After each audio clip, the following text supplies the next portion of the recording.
Hi, welcome to HardReset.Info channel, dear viewers. In front of me Honor X8 device, and now I'm gonna show you how to recover deleted photos and videos from the recycle bin. So, firstly, let's open the gallery. And now I will remove several images to show you how to recover it. So I have removed 60 images as you can see.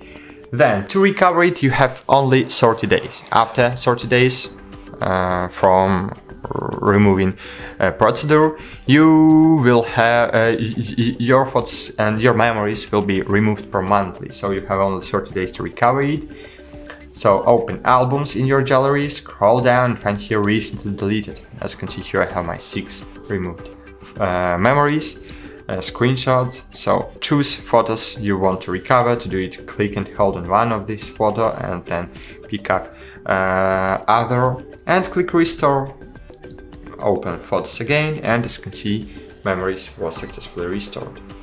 That's it. Thanks for watching. Like this video, subscribe to our channel, and bye. See you.